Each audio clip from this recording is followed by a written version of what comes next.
talaga ako maglakad. Nag-take ako ng Santon Plus araw-araw at isang buwan lang. Palit ang bukol ko. Epektibo talaga ang Santon Plus Herbal Capsules. Santon Plus. Mabibili sa mga butika. Mahalagang paalala, ang Santhone Plus Herbal Capsule ay hindi gamot at hindi pwedeng gamiting panggamot sa anumang uri ng sakit. Ang kinis na niya. In fairness, nag-glow up. May budget. So solid, white rose papaya, wow, white rose, white rose papaya, wow, white rose, white rose papaya. May glow up with white rose papaya. Sulit ang glow up sa White Rose Papaya. May papaya, niacinamide para sa puti power times 2, plus shea butter and tea tree oil. Glow up by the power of two. White Rose Papaya. Kuti sulit ang glow up. Regular use helps. Results may vary. White Rose Papaya. Manufactured by ACS ISO certified world-class quality.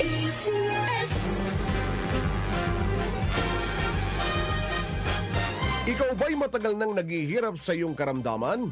Hindi gumagaling at pabalik-balik na lamang ang mga sakit? Kaibigan sa kalusugan, naiibang pamamaraan upang matulungang labanan ang inyong mga karamdaman.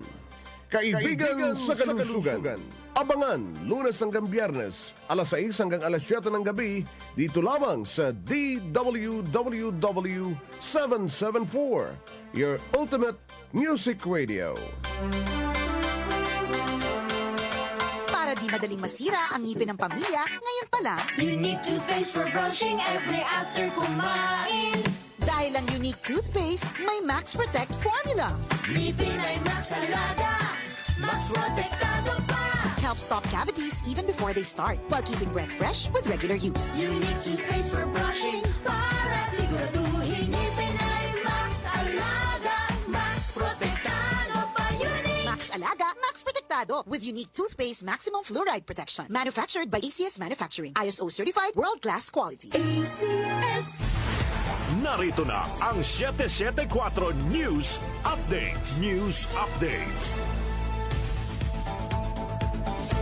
Muli magandang hapon, narito ang ating mga tampok na balita sa oras na ito. Hatid sa inyo ng 774 News Team! Ang balitang ito ay hatid sa inyo ng PCSO, Philippine Charity Sweepstakes Office. Pagbabago sa Senado, hindi dapat makasagabal sa mga priority bills ng administrasyon ayon sa Malacanang. Ang detalye, pakinggan natin si Chanel Salazar. Chanel! Tiwala ang Malacanang na hindi maapektuhan ng pagbabago sa liderato ng Senado ang pagpasa sa mga priority bills ng administrasyon. Ayon kay Palace Press Officer Undersecretary Claire Castro, nananatiling mahalaga ang mga panukalang batas sa tinalakay sa huling LEDAT meeting noong Pebrero dahil direktang para ito sa kapakanan ng mamamayan. Binigyan din ni Castro na hindi dapat maantala ang mga priority measures lalo na ang may kinalaman sa economic recovery, social protection at ayuda sa mga vulnerable sectors dahil publikong unang maapektuhan kapag bumagal ang trabaho sa Senado. Meron po tayong priority bills sa 21 at yan po ang huling napag-usapan sa LEDAC sa pamumuno pa po ni Senate President Tito Soto. Wala naman po dapat sigurong ipagbago. Dahil kung ito po ay para sa taong bayan, hindi naman dahil sa nagbago ang liderato sa Senado ay babagalan nila ang trabaho at hindi ito makakabuti sa taong bayan at hindi rin ito makakabuti sa Pangulo at sa Kongreso. Kabilang sa mga prioridad ng administrasyon ng Uplift Bill na inaasang magpaparakas sa mga programa ng pamahalaan para sa pagbangon ng ekonomiya at dagdag na suporta sa mga nangangailangan sektor.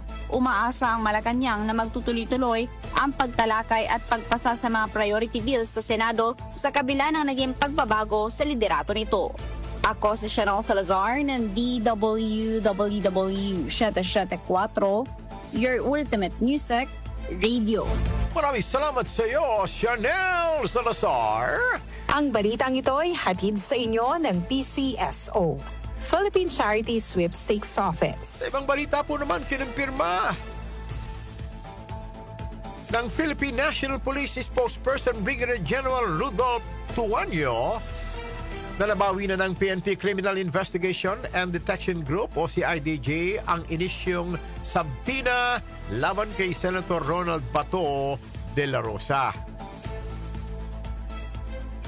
Pinaliwanag ni Tuanyo na binawi ang sampina bilang paglispeto sa Senado at kaugnay na rin ng pagsasailalim ng senador sa Senate Protective Custody.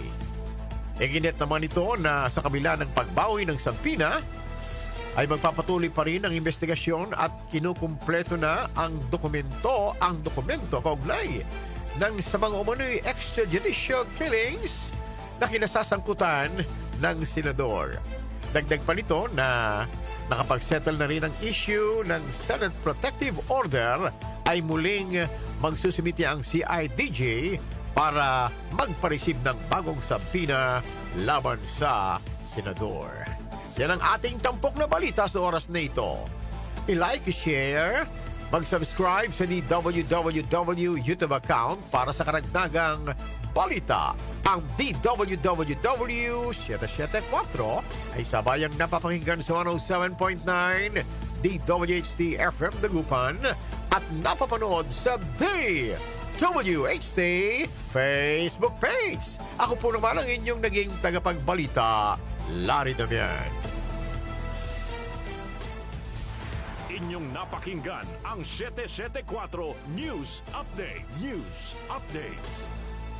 That news was brought to you by Bingo Plus. Maglaro sa Bingo Plus app para tuloy-tuloy ang premyo at saya. At malay mo, mapanalunan mo pa ang jackpot prize sa first online live stream bingo sa Pinas. Bingo Plus! Bingo sa saya, plus sa panalo! MX3.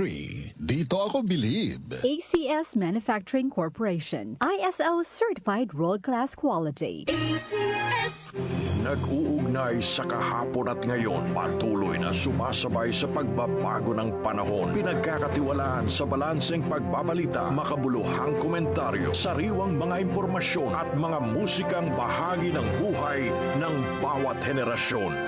DWWW 774, your ultimate news and music radio. Mas pinalawak, mas pinalakas.